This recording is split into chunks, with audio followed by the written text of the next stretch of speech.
Most proteins are involved in few interactions, but some proteins like light chain 8, I'll call it LC8, this is what we call it in the lab, is involved in a lot of different interactions, in more than 100 different interactions.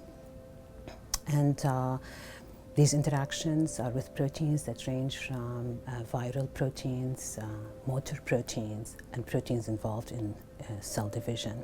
While these proteins have many different functions, what we've proposed is that they have a common feature. And this common feature is that they are all primarily intrinsically disordered. And by intrinsic disorder, we refer to this relatively new class of proteins that lack stable secondary, tertiary structure, and that do not expose an active site for proteins to bind to, but rather they sample multiple interconverting conformations that have various degrees of disorder. So intrinsic disorder then refers to the inherent ability of proteins to be disordered before they bind and after they bind, and then disorder is an important part of their function.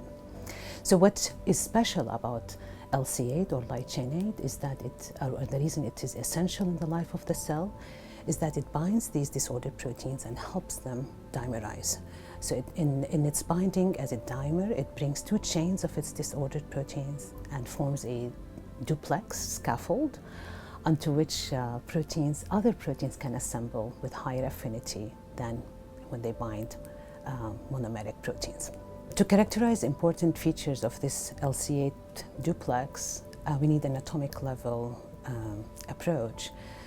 And techniques available for characterization of structures such as X-ray crystallography or cryo-electron microscopy require that you have a stable protein with a unique conformation. So they are not suited for characterizations of complexes involving intrinsically disordered proteins. So this is where NMR is superior to other techniques, because with NMR we can identify regions of disorder, we can identify conformational changes or characterize conformations, different conformations, and identify conformational changes that accompany binding, both at the site of binding and more importantly at sites distant from binding. So in the case of a formation of a duplex that's associated with formation of the dimer or a higher order structure, we can identify those regions by NMR.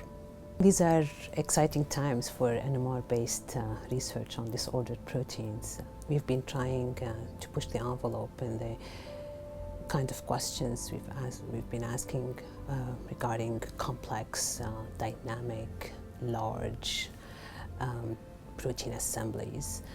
Things that, or questions that a few years ago were only a dream, and we are very well suited to make these dreams more of a reality.